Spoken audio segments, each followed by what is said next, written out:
हो, आता मी व्हिसा काढायलाच चाललेलो आहे आणि तिथे बर्फ सतत जॅकेट पण चांगली घेऊन मग सोबत एकामेकांना तेवढे थंडी में भी गर्मी का एहसास असं विरोधक आणि सत्ताधारी एकमेकांना देऊ शकतील. पण गमतीचा जरी भाग सोडला तरी आता मला वाटतं निवडणुका होऊन गेलेल्या आहेत. एकंदर दोन्ही बाजूनी एक चांगली चर्चा घडून यावी ही आमची मनापासून इच्छा असते. आम्ही पण जेव्हा विधिमंडळात विषय मांडतो आमदार म्हणून दोन्ही हाऊसमध्ये, तेव्हा नुसतं टीकेला टीका नाही तर आमच्याकडून जे काही सूचना येतात किंवा ज्या काही टीका येतात ह्या सगळ्या टीकेतून नेमकं काय घ्यायचं. टीकेला फक्त प्रत्युत्तर द्यायचं आणि स्वतःच्या भ्रमात आनंदित राहायचं की टीकेतून थोडं ठीक आहे, ही व्यक्ती हे बोलत आहे, खरोखर याच्यात काय आहे, तथ्य आहे का, नुसतं टीका म्हणून करत आहे, राजकीय टीका म्हणून करत आहे की ह्या जिल्ह्यात खरोखर किंवा मतदारसंघात खरोखर असं होत आहे. ह्याची थोडी एक पडताळणी करून मला वाटतं मुख्यमंत्र्यांनी त्यांच्याकडे तसं पण बघितलं पाहिजे.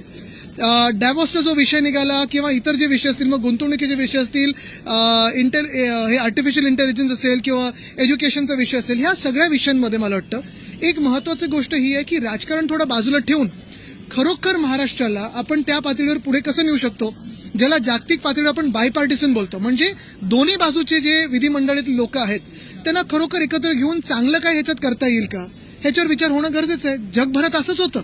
मग आपल्याकडेच वाद आणि हे सगळं का होतं हे मला माहित नाही.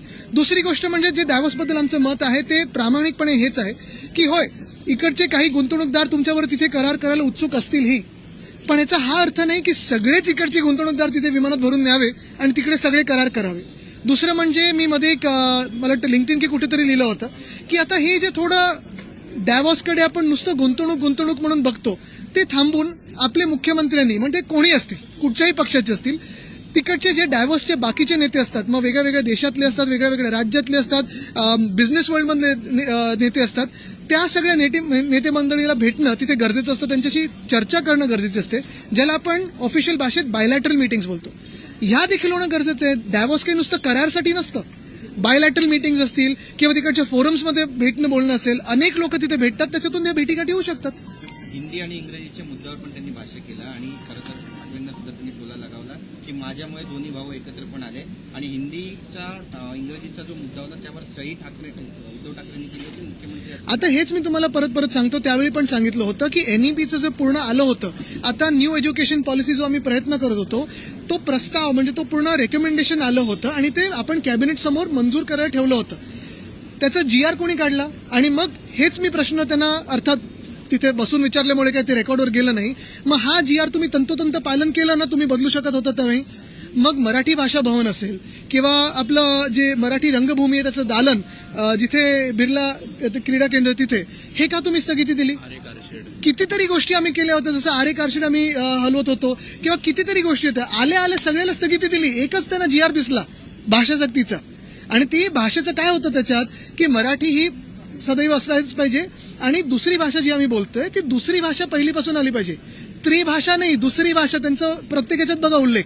आणि हे आम्ही पण सांगितलेलं आहे ना की ज्युनियर KG मध्ये पहिली भाषा येते, मग पहिली की दुसरीमध्ये दुसरी भाषा येते आणि मग तिसरी भाषा शिकायचीच असेल आणि माझं मत शिकायलाही पाहिजे. ती कुठचीच असो ना, ती हिंदीच कशाला पाहिजे, फ्रेंच शिका, जर्मन शिका, ओडिया शिका, तामिळ शिका, पण ती तुम्ही साधारणपणे 6वी 7वी पासून शिकता आणि हे प्रत्येक शाळेत होतच अजूनही. करून धरून भागले, देवपूजेला लागण्यासाठी टोला लगावला त्यांनी. बघा काय, मी आता त्यांचं भाषण त्याच्यात खरं तर आठवण करण्यासारखं काहीच नव्हतं, म्हणजे आठवण्यासारखं विसरूनही गेलोय.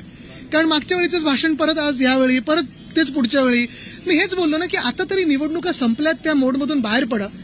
नुसतं टोलेबाजी करण्यापेक्षा समोरून काय आम्ही सांगतोय, आम्ही पोटतिडकीने काय सांगतोय, त्याच्यातलं खरं काय सार आहे ते घ्या आणि तुम्ही त्याच्यावर काम करा ना महाराष्ट्रासाठी. आम्ही पण विधिमंडळात जातो, हे तिथे चांगले पॉलिसीज बनवायला जातो, एक करू,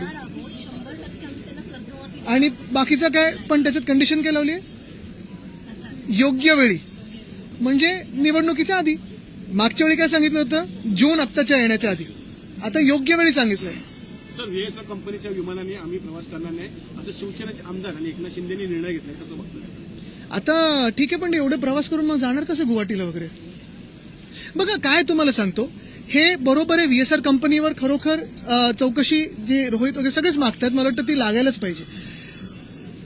ती घटना दादांची देखील अतिशय दुर्दैवी आहे, त्याच्यात सत्य काय ते बाहेर पडायलाच पाहिजे.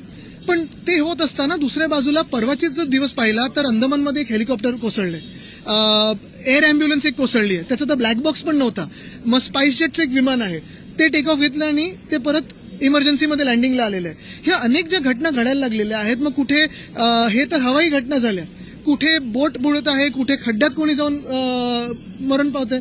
तर ह्या ज्या घटना आहेत त्याच्यावर खरोखर केंद्र सरकारने, राज्य सरकार किंवा शहर पातळीवर पण लक्ष आहे का, की असंच टाइमपास म्हणजे उथळपणा आणि टोळेबाजी चालली, हे तुम्ही विचार करा. जरांगे पाटलांनी एक कॉंग्रेसवर इथून नाहीये राज्यसभा एक एक आज राष्ट्रवादी काँग्रेस आणि काँग्रेसच्या दोन पक्षामध्ये बैठक झाली.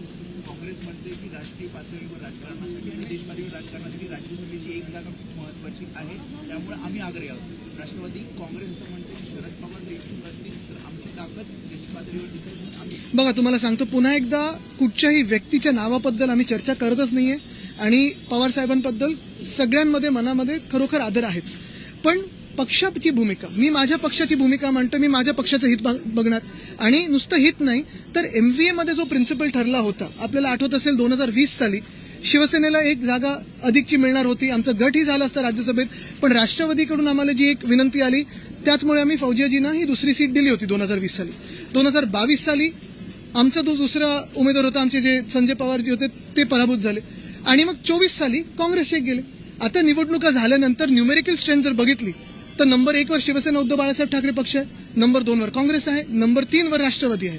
ह्या न्यूमेरिकल स्ट्रेंथच्या प्रमाणे आणि जी काही MVA महाविकास आघाडी जर अजून असेल तर त्या ह्याच्याप्रमाणे आणि इंडिया आघाडी आम्ही जी लढत आहोत, काँग्रेस आणि आम्ही सोबत तिथे लढत आहोत. मग देशाचं अदानीकरण जे चालू आहे, धारावी विकण्याचा प्रयत्न जे चालू आहे, त्याच्या विरुद्ध जे आम्ही लढत आहोत एकत्र, त्याच्यात जर पाहिलं तर शिवसेनेचा दावा हा पहिला आहे. आता मोठी नावं जर चर्चेत आली तर मग ह्यावेळी आमची संधी जाईल, पुढच्या वेळी काँग्रेस कोणतरी आणेल त्या टर्नप्रमाणे, रोटेशनप्रमाणे, मग पुढच्या वेळीची देखील रोटेशन ही काँग्रेस मागेल. तर आमचं म्हणणं हे कुठेही न बिघडवता आमच्या ज्या 2 सीट्स आहेत, तुम्ही मला सांगा गेल्या 6 वर्षातलं जर ट्रॅक रेकॉर्ड आमच्या दोन्ही खासदारांचं, मी आता दोन्ही खासदारांची नावं पण नाही घेत, खासदार म्हणून शिवसेना उद्धव बाळासाहेब ठाकरे पक्षाचे, हे जर दोन्ही पाहिले तर त्यांचा अटेंडन्स पाहिला, त्यांची भाषणं पाहिली, त्यांची आंदोलनं पाहिली, तर कुठेही राहुल गांधी जे बोलत आहेत कुठेही त्याच्यात अंतर नाहीये. आम्ही 99% विषयांवर जे वॉकआउट असतील, जी आंदोलनं असतील किंवा जे संविधानासाठी लढत आहोत, जे अदानीकरणाच्या विरोधात लढत आहोत, ह्याच्यासोबतच आम्ही पूर्ण आहोत. आणि दुसरं म्हणजे शिवसेनेचा देखील आवाज देश पातळीवर हा फार महत्वाचा आहे, कोणी कमी लेखण्याचं कारण नाही. जागा तुम्ही घेत असाल तर इतर दोन पक्षांना काय मिळणार असेल? नाही, पण आमची 7 सोबत आहेच ना तिथे 7 सोबत. आणि जेवढी 7 सोबत तुम्ही दोन्ही आमच्या खासदारांचा अटेंडन्स बघा, काढा ना रेकॉर्ड, तुम्ही तिथे आमचे जे भाषणं ती बघा. सर, टिपू सुलतान चांगले की वाईट यावर आक्षेप नाही, पण टिपू सुलतानची शिवरायांची तुलना यावर... अरे मला तुम्हाला सांगू का, मी खरोखर आता त्याच्यावर एक थोडं हे पण करतोय की दोन्ही राष्ट्रीय पक्षांना मी विनंती करतो की जे 300-400 वर्षापूर्वी, आणि ही तुलना चुकीची आहेच, पण भविष्यासाठी कोण लढतंय? आत्ता जे बेरोजगारी वाढली आहे, महागाई वाढलेली आहे, टिपू सुलतानने काय केलं आणि कोण काय फरक पडतो आपल्याला? कशावरून आपण भांडतोय, कुठच्या राज्यात भांडतोय आपण, का भांडतोय? महत्वाची गोष्ट हीच आहे की आज आपण निवडणुकीनंतर काय वचननामे किंवा जाहीरनामे होते आणि त्याच्यातून आपण काय काय लोकांसाठी दिलेलं आहे. ज्या तुम्ही आता योजना आणताय, मग 80% लोक आपले जे राशनवर जगत आहेत त्याच्यावरनं टिपू सुलतान खातात की खातोय, जे काही असेल. माझं मत हेच आहे की आता इतिहासावरनं लढण्यापेक्षा भविष्यासाठी लढूया ना एकत्र येऊन. झालं ना सगळं, जो काही राजकारण होर्डिंग बॅनर करायचे ते झालेलं आहे. आता निवडणुका तुम्ही वरपासून खालपर्यंत जिंकल्यात, हाऊसिंग सोसायटीचे पण जिंकाल, पण ह्याच्यातच 2 राष्ट्रीय पक्षांनी व्यस्त राहण्यापेक्षा आपला देश कुठे चाललेला आहे. आज आपण विश्वगुरु म्हणून बोलतो, त्या दिवशी राजीव शुक्लाजी हे खूप चांगलं बोललेत हाऊसमध्ये, चेला कोण आहे आपलं? ही परिस्थिती आज आज आज गलगोटे युनिव्हर्सिटीमध्ये टिपू सुलतान चर्चेला येत असेल, पण आपल्याकडे खरोखर यावर कोण काम करतंय का? मुंबई महानगरपालिकेचं बजेट काल जाहीर झालं आहे, मात्र 36,000 कोटींचे ज्या ठेवी आहेत त्या मोडीत करण्याचा निर्णय आता घेण्यात आला. बघा, ठेवी हा खरं तर कामांसाठीच आपण ठेवतो आणि त्या स्पेसिफिक कामांच्या अगेन्स्ट असतात. मग तुम्ही कोस्टल रोडचं काम बघा, STPचं काम बघा, गोरेगाव मुलुंड लिंक रोडचं काम बघा, किंवा अनेक गोष्टी, किंवा आपल्या सगळ्या जे महापालिकाचे कर्मचारी आहेत त्यांचे पगार असतील, पेन्शन असतील, ह्याचं सगळ्याचं फ्युचर प्लॅनिंग करून आपण या ठेवी ठेवल्या होत्या. त्या ठेवी साधारणपणे 600 कोटीची तूट जी होती त्याच्यातून 1997 पासून आतापर्यंत 92,000 कोटीचं सरप्लस केलं. आणि या ठेवी कधी ना कधीतरी त्या मोडाव्या लागल्या असत्या, पण त्या देखील पारदर्शकपणे आपण मोडत होतो. एकनाथ शिंदेंचं इथे सरकार बसल्यानंतर 2.5 लाख कोटीची कमिटेड लायबिलिटी आहे. ह्या ज्या ठेवी ज्या मोडल्या जात आहेत त्या कॉन्ट्रॅक्टरची खिशे भरण्यासाठी मोडले जात आहेत. सगळी कामं एस्केलेशनमध्ये चालली आहेत, सगळी कामं खोट्या कामांमध्ये चालली आहेत, सगळी बिलं खोट्या कामांमध्ये चालली आहेत. ह्याची आम्ही पारदर्शक चौकशी मागितलेली आहे आणि आम्ही हे पण सांगितलेलं आहे की गेल्या 4 वर्षात प्रशासकाचं राज्य होतं ना, आम्हाला श्वेतपत्रिका काढून पाहिजे. एक मिनिट, ह्यांनी पहिलं विचारलं. रोहित पवार आज तिकडे बारामतीत गेले, बरीच गर्दी त्या ठिकाणी जमली होती आणि भाजपच्या नेत्याचा दबाव होता तक्रार दाखल करून घेऊ नये असं थेट आरोप त्यांनी केलाय. किती गंभीर आहे सगळं प्रकरण? बघा, मी याच्यात मला सत्य काय हे माहिती नाही, पण एक निश्चित आहे की सगळेच जी काही फेअर चौकशी ती मागत आहेत. आदित्यजी एक प्रश्न सर मराठी होऊन दे ना, मग हिंदीवर तो. आदित्यजी बीएसटी हर बार आपको ऐसे ही टोकते हैं, देखो. बीएसटी बस ही खासगीकरणाच्या वाटेवर असल्याचं चित्र सध्या पाहायला मिळते, जी आकडेवारी आज सभागृहात हो, मांडण्यात आली दुर्दैव आहे. त्याच्यावरून ते पाहायला मिळते, संपुष्टात येताना पाहायला मिळते. आता बीएसटी खरं तर माझा जवळचा प्रश्न विषय मनाचा, कारण आम्ही 10,000 इलेक्ट्रिक बस ह्या 2027 पर्यंत आणत होतो. तसंच आपण पाहिलं असेल तर आमच्या काळात mini buses, medium range buses, long range buses होत्या. तसंच पाहिलं तर tap in tap out card आम्ही सुरू केलं होतं. मेट्रो आणि रेल्वेबरोबर इंटिग्रेशन आम्ही सुरू केलं होतं एका पासचं. तसंच पाहिलं गेलं तर आम्ही दर देखील 5 किलोमीटर 5 रुपये, 10, 15 आणि 15 किलोमीटर कुठेही जास्ती जायचं असेल तर 20 रुपयात जाऊ शकत होतात. सर्वांना परवडणारी बीएसटी बनवत होतो. आमच्या वेळी रायडरशिप ही साधारणपणे 35 लाख प्रतिदिन होती. आत्ता जे चित्र झालेलं आहे ते हे शासन असेल किंवा आधीचे प्रशासक असतील, मिंदेंच्या काळातून हे बीएसटी विकायला, बीएसटीचं प्रायव्हेटायझेशन करायला. मग तुम्ही बघा, बसस्टॉप रांगा वाढल्यात आणि तिथे एलईडी वाढलेत. कुठेही असं वाटत नाही बसस्टॉप आहे, आणि डेपो विकायला चाललेले आहेत. मुळात बीएसटीला भरीव मदत ही राज्य सरकारकडून आणि महानगरपालिकेकडून झाली पाहिजे, आणि ती भरीव मदत ही ती संस्था जी आहे ती लोकांच्यासाठी कशी स्वस्त आणि मस्त चालेल ह्याच्यावर विचार करून चालली पाहिजे. जरंगे पाटलांनी गौप्यस्फोट केलेला आहे. त्यांनी म्हटलं का माझ्याबद्दल एक कट कारस्थान रचलं जात आहे, त्याचं स्टिंग ऑपरेशन माझ्याकडे आहे, थोड्या दिवसात मी खुलासा करणार. चालेल, पण झाल्यानंतर बघू. किती घातक आहे? आता तुम्हाला पण हेच सगळं तुम्हाला सांगतो की राज्य चाललंय कुठे आणि आपण इतिहासातच अडकलोय भांडत. मध्ये शाळा आहे, त्याचं गुजरातीमध्ये नाव ठेवण्यात आलेलं आहे. भाषा दिन साजरे करते. काल आंदोलन झालंय तिथे, मला वाटतं. सर, राज्य सरकार आता एक नवा कायदा आणण्याच्या तयारीमध्ये आहे. लव जिहाद विरोधात कायदा आणण्याच्या तयारीमध्ये आहे. मात्र काँग्रेसचे नेते किंवा आमदार त्याला विरोध करतात. पण हे राजकीय पक्षांना पण लागू आहे का? जसं की आणि 4 वर्ष तुम्ही महाराष्ट्रातच होता तरी आता लव जिहाद राजकीय पक्षांमधलं तुम्हाला माहिती नाही? अध्यक्षांना विचारा. जी, सिंधुदुर्ग में एक वीडियो जो सामने आया है कि मौलवी मारपीट कर रहा है मदरसों के बच्चों को. अब इस पे सवाल ये खड़ा हो रहा है कि मदरसों में क्या आतंकवाद की शिक्षा दी जाती है, उन्हें बंद करके वहाँ पे स्कूली शिक्षा शुरू कर देनी चाहिए. इस तरीके से देखिए, मेरी मांग यही है कि किसी भी बच्चे पे हाथ उठाना ये गुनाह है ही, फिर वो किसी के धर्म में हो, किसी के स्कूल में हो, कोई भी हो, अमीर हो, गरीब हो, कोई भी हो, बच्चों को जिस आदर से एक ट्रीटमेंट देनी चाहिए वो वैसे ही होनी चाहिए. और मैं यही कहूंगा कि वापस इसको बिना रंग लगाए एक ही देखो कि बच्चों की हिफाजत कौन कर रहा है और बच्चों की जो देखभाल है वो कौन कर रहा है. लेकिन वो जब कहते हैं कि यहाँ आतंकवाद की शिक्षा मिलती है, इसे बंद कर देना चाहिए. तो ये सरकार फिर 12 साल से क्या कर रहा है?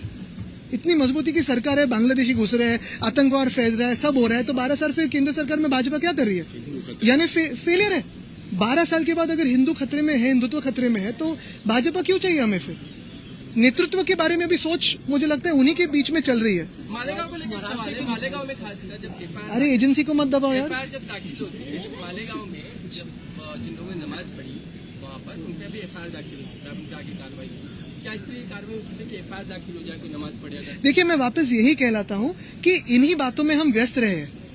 जो एफआईआर दर्ज हुआ है, जो इलेक्ट्रिसिटी कंपनी में किसी ने नमाज पढ़ा हो या प्रार्थना की हो, जो भी किया हो, मैं यही पूछना चाहता हूं कि आपका कर्तव्य क्या है सरकार का, कि इस इलेक्ट्रिसिटी कंपनी से कहीं लोड शेडिंग हो रहा है क्या, कहीं बिजली की चोरी हो रही है क्या, कुछ खराब हो रहा है क्या? वही तो आपका कर्तव्य है सरकार का. अतिथि, जिस प्रकार से प्रधानमंत्री इजराइल के 2 दिवसीय दौरे पे हैं, वहीं इजराइल के प्रधानमंत्री ने मोदी जी की तारीफ की, यहाँ तो उनको बड़ा भाई करके कहा और भारत का दोस्त था. कैसे देखते प्रधानमंत्री? नहीं, मेरी यही विनती रहेगी कि मणिपुर भी कभी तो जाए और मणिपुर में जो हुआ है और हो रहा है उस पर भी थोड़ा ध्यान दे.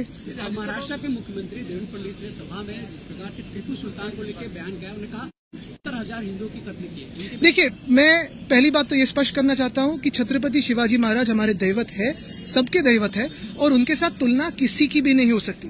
छत्रपति शिवाजी महाराज ऐसे भी दैवत है क्योंकि बहुत सारे हम सोचते हैं कि हर एक का कोई ना कोई भगवान होता है जिसमें हम एक मानते हैं, लेकिन छत्रपति जी ने जो करके दिखाया वो इतना अद्भुत था कि वो हमने या हमारे पिछली पीढ़ियों ने देखा हुआ दैवत है, भगवान है, और उन्होंने जो किया उनकी तुलना किसी के साथ हो ही नहीं सकती इस भूमि में। लेकिन दूसरी बात मैं ये कहना चाहता हूं कि ये टिप्पू सुल्तान हो या कोई राजा हो या कोई भी हो, अभी इतिहास में कितने अटके ये दो जो नेशनल पार्टीज है। मेरी तो यही विनती है दोनों राष्ट्रीय पार्टियों से कि अभी इतिहास को छोड़े, इतिहास को पन्नों को छोड़े। हाँ, इतिहास से जो सीख लेनी वो ले, लेकिन भविष्य के लिए साथ में आके लड़ो, हमारे देश के लिए लड़ो साथ में।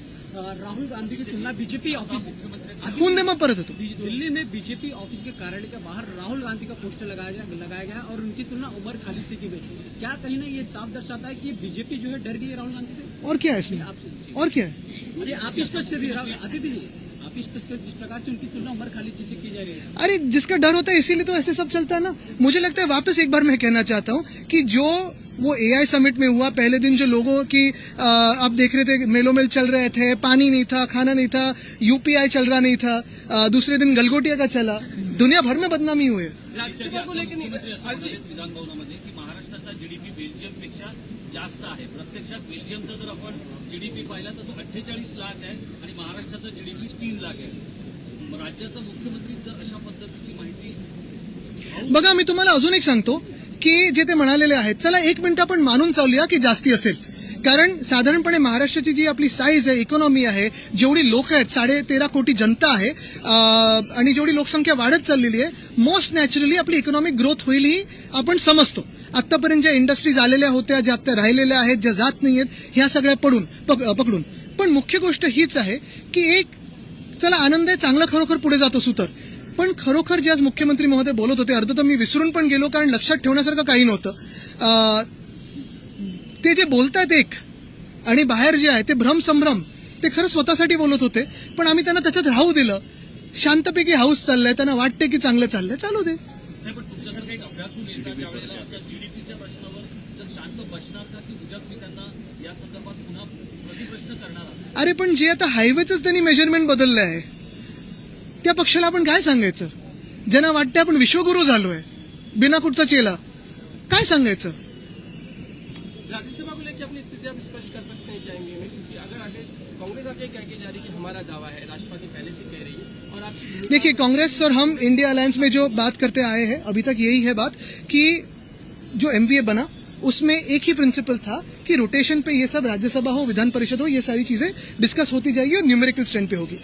2019 में जो हमारी सरकार बनी, उसके बाद 2020 में पहली 2 सीटें आई, तब हमारी एक उम्मीदवार राज्यसभा में चुन की गई और दूसरी जो उम्मीदवार थी वो फौजिया जी, राष्ट्रवादी कांग्रेस से जो रिक्वेस्ट आई, उनकी रिक्वेस्ट पे हमने उनको चुना के भेजा।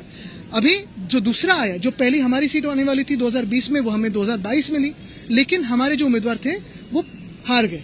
2024 में कांग्रेस का टर्न था, 24 में चुनाव हुए, अभी न्यूमेरिकल स्ट्रेंथ बदल गई है, हम सबसे हाईएस्ट है, फिर कांग्रेस है, फिर राष्ट्रवादी है।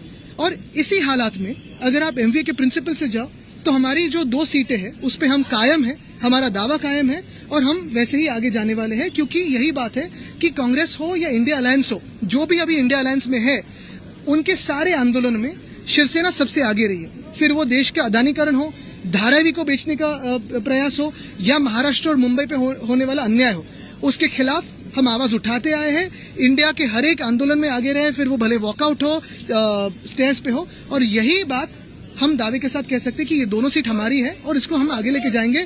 कोई भी कुछ कहे, हम इसको आगे लेके जाएंगे। फाइनल डिसीजन ये पार्टी डिसीजन होगा। जी, आप इंडिया अलायंस की बात कर रहे हैं। राज्यसभेचे लोक पाठवले, त्यातलं एक प्रमुख नाव आहे संजय राऊत। त्यांनी पक्षाचा परफॉर्मन्स केला, पक्षाचा आवाज बनले।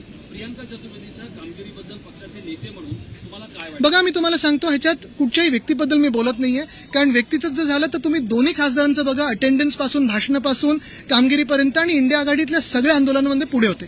पण मुद्दा असा आहे, आत्ता व्यक्तीचा नाहीये, कारण जर आत्ता परत मी तुम्हाला सांगतो, ह्या रोटेशनमध्ये एक सीट गेली तर पुढच्या रोटेशनमध्ये दुसरा पक्ष मागेल, मग सगळ्यात जास्ती आलेला आकडा हा शेवटचा मागेल का? आणि म्हणून जर एमव्ही तशी टिकवायची असेल आपल्याला तर त्याच तथ्यांवर गेलं पाहिजे जेव्हा जशी बनली होती। धन्यवाद।